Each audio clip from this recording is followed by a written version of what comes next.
হালাতে ছেড়ে দিল ওর মতো, যাও তুমি তোমার মতো চলো, তোমার যেখানে ইচ্ছা সেখানে ঘোরো।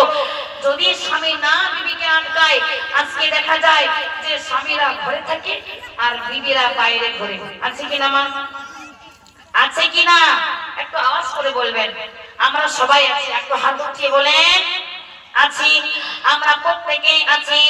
নবী আমার বলে দিলেন ওই যুবক হচ্ছে দায়ুস, ওই পুরুষ হচ্ছে দায়ুস যেই পুরুষ নিজের বিবিকে ঘরের মধ্যে রাখলো না, যেই পুরুষ নিজের বিবিকে মার্কেটে পাঠিয়ে দিল, এবং কি গ্রাম প্রতিবেশী এখানে ওখানে ঘুরতে পাঠিয়ে দিল। এমন কোন স্বামী আছে যে বিবিকে বলে বিবি তুমি সুন্দরভাবে সেজে নাও, আজকে তোমাকে পার্কে ঘোরাতে নিয়ে যাব। ও বিবি সুন্দর করে সাজো, আজকে দুজনে মিলে টিকটক বানাবো। আচ্ছা বলেন তো এখন ফেসবুকে শুধু স্বামী স্ত্রী নয়, দুনিয়াতে ফেসবুকে বেশি ফেসবুকে কাকে দেখা যায় মা? কাকে দেখা যায়? কথা বলেন। শরমের বিষয় নাই, এটা আমি আপনাদের বোঝাবার জন্য বলছি। বেশিরভাগ এই মোবাইলের মধ্যে মেয়েদেরকে দেখা যায়, যায় কিনা? মেয়েদেরকে দেখা যায়, দেখছে এই ড্রেস পরে ভালো লাগছে কিনা টিকটক বানিয়ে ছেড়ে দিল, ওই ড্রেস পরে ভালো লাগছে কিনা টিকটক বানিয়ে ছেড়ে দিল। এইভাবে আপনার মেয়ে, আপনার বিবি, আপনার কন্যা, আপনার বেটি সুন্দর করে সেজে গুজে এই চেহারাখানাকে, নিজের বডিকে এমন এমন টাইপের কাপড় পরে সুন্দর করে সেজে টিকটক বানিয়ে যেন ফেসবুকে, ইউটিউবে আর কোথায় কোথায় খুবই যেন ছেড়ে দেয়। ছাড়ে কিনা? ছাড়ে। ইউটিউব আর ফেসবুক শুধু বলতে পারবো, বাকি আর জানি না। কি কি যেন এখন টিউব হয়ে গেছে না আবার নতুন করে, এই টিউব গুলো ছেড়ে দেয়। আবার শুনেছি যে টিকটক বানার একটা নাকি অ্যাপ আছে, এটাও জানি, শুনেছি, দেখেছি যে বানায়, এমন করে বানায় ছাড়ে। নিজের মেয়েদেরকে সচেতন করতেই হবে, না হলে মা আপনি জাহান্নামে হবেন, আপনার কন্যাও জাহান্নামী হবে, আপনার বাড়িতে কখনো শান্তি আসবে না, বরকত হবে না, সব সময় অভাব দেখা যাবে, অভাব দেখা দিবে, কখনো বরকত নেমে আসবে না। যেই ঘরে কন্যা সন্তান, যেই ঘরে যেই পরিবারে মহিলারা বেপরদা থাকে, আল্লাহ পাকের রহমত, আল্লাহ পাকের বরকত সেই ঘরে যায় না। আল্লাহু আকবার, সেই ঘরে যায় না। এই জন্যই বলি ওই পুরুষ দায়ুস যেই পুরুষ নিজের বিবিকে বাড়ির ভিতরে রাখলো না, যেই পুরুষ নিজের বিবিকে ঘরের ভিতরে রাখতে পারলো না, পর্দার ভিতরে রাখতে পারলো না, পর্দার আড়ালে রাখতে পারলো না, পর পুরুষ থেকে লুকিয়ে রাখতে পারলো না, সেই পুরুষকে কিয়ামতের দিনে এমন বিষাক্ত জাহান্নামের মধ্যে ফেলানো হবে, এমন ভয়ানক জাহান্নামের মধ্যে নিক্ষেপ করা হবে, পড়তে পড়তে তার শরীর যেন গলে যাবে, আবার পুনরায় হবে। এটা ভাববেন না দুনিয়াতে যেমন মরে গেলাম চলে গেলাম কিছু জানি না, এটা দুনিয়াতে হবে, আখিরাতে নয়। ও আমার মায়েরা, আখিরাতে শুধু কি হবে শুনতে চান? আগে একবার দরুদ পাঠ করে আল্লাহুম্মা সাল্লি আলা সাইয়্যিদিনা মাওলানা মুহাম্মদ ওয়া আলা আলি সাইয়্যিদিনা মাওলানা মুহাম্মদ।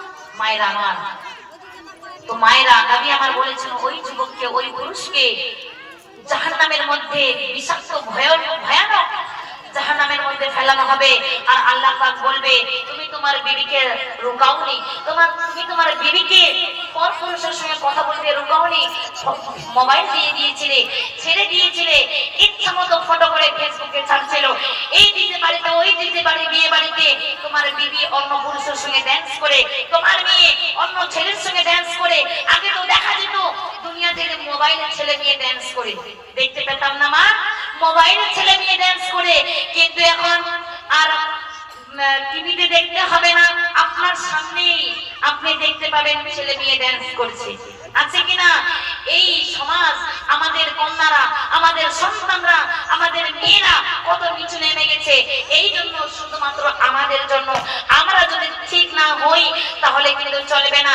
এই জন্য নবী আমার বললেন শবে মিরাজের রাতে আমি যখন আল্লাহর সঙ্গে দিদার করতে যাই, সেই ফুলসিরাতের রাস্তা দিয়ে, জাহান্নামের রাস্তা দিয়ে পার হচ্ছিলাম, সেখানে দেখলাম বেশিরভাগ জাহান্নামে নারীদের সংখ্যা বেশি। কার সংখ্যা বেশি? নারীদের সংখ্যা বেশি। কেন? নারীরা এমন এমন গুনাহের কাজ করে, স্বামীর কথা পালন করে না। স্বামী যদি বলে বিবি আমাকে খেতে দাও, বিবি বলে কোলে খেয়ে নাও, বলে কিনা? আমরা বলি কিনা? বলি। স্বামী যদি বিদেশ থেকে আসে, আগে স্বামীর দিকে দেখে না, আমরা দেখি আগে আমার জন্য কি নিয়ে আসলো, কোন পোশাক নিয়ে আসলো, কোন খাবার নিয়ে আসলো। স্বামী যদি ভাত খেতে থাকে, স্বামী যদি আসে বলে বিবি গোসলের জন্য পানি দাও, আমরা গোসলের জন্য পানি দিই না, আমরা মোবাইলে পাগল হয়ে যাই, মোবাইলের পিছনে পড়ে যাই। বলি তুমি কি দেখতে পাচ্ছ না এখন মোবাইলে ইমার্জেন্সি সিরিয়াল চলছে? বলি না, তুমি নিজে গোসল করে নাও, একটু গোসলটা নিজেই করে নেবে তো কি হবে, আমাকে একটু শান্তি করে দেখতে তো দাও। বলি কিনা? প্রত্যেক নারী আমরা বলি। কারণ নবী আমার হাদিস শরীফের মধ্যে বললেন, ও দুনিয়ার নারীরা, ও দুনিয়ার আমার উম্মতিরা, তোমরা কান খুলে শুনে নাও, দুনিয়ার জমিনে স্বামীদের কথাকে পালন করো, কারণ স্বামী হলো তোমার জান্নাত। আমার নবী হাদিস শরীফের মধ্যে আরো বলেছেন, আল্লাহ পাককে সিজদা করার পরে যদি আল্লাহ হুকুম দিত যে তোমরা আরো ওনাকে সিজদা করো, মানে নবীকে সিজদা করার হুকুম দিত যদি হতো, কিন্তু নবী বলছে আমি বলতাম যে আমাকে সিজদা করতে হবে না। এই দুনিয়ার নারীরা, এই দুনিয়ার স্ত্রীরা, তোমরা স্বামীদের কদমে সিজদা করো। বলেন সুবহানাল্লাহ। এটা হুকুম হতো, কিন্তু হয় নাই। এটা হাদিসে সাবিত আছে। আল্লাহ যদি হুকুম দিত তবে নবী আমার বলতো আমাকে সিজদা নয়, এই নারীরা নিজেদের স্বামীদেরকে সিজদা করো। তাহলে স্বামীরা আমাদের কত মূল্যবান, কত মূল্যবান আমরা মনে করি না। এইভাবে নবী মুহাম্মদ মুস্তাফা সাল্লাল্লাহু আলাইহি ওয়াসাল্লামের বিবি, নবী করিম সাল্লাল্লাহু আলাইহি ওয়াসাল্লামের বিবি, ছোট্ট বিবি হযরত আয়েশা সিদ্দিকা রাদিয়াল্লাহু তাআলা আনহা নবী পাককে গোসল দেওয়ার জন্য প্রস্তুত হলেন। তার স্বামীকে নিয়ে কি করবেন? গোসল দিবেন। ওই নবী মা মনোযোগ দিয়ে শুনবেন, নবী মুহাম্মদ মুস্তাফা মুহাম্মদ আরবি সাল্লাল্লাহু আলাইহি ওয়াসাল্লামকে, যেই নবীর জন্য দুনিয়া জাহান, যেই নবীর জন্য আপনারা আমি এই দুনিয়া জাহানকে আল্লাহ পাক সুন্দর করে তৈরি করেছে। কোন জিনিসের অভাব দিয়েছে আল্লাহ পাক? দুনিয়াতে সব কিছু আল্লাহ পাক দিয়ে দিয়েছে শুধু বান্দার সুখের জন্য। ওই নবীর সাথে, ওই নবীর উসিলায়, আর ওই নবী কেমন নিজের বিবিগণকে বুঝিয়ে দিলেন যে স্বামীদেরকে কেমন ভালোবাসতে হবে, স্বামীদেরকে কেমন ভাবে কথা বলতে হবে।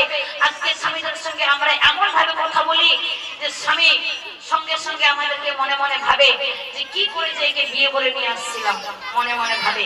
অবশ্যই নবী আমার যখন গোসল করতে যান, তার বিবি, ছোট্ট বিবি, সবথেকে ছোট্ট হযরত আয়েশা সিদ্দিকা, তিনি গোসলের জন্য নবী করিম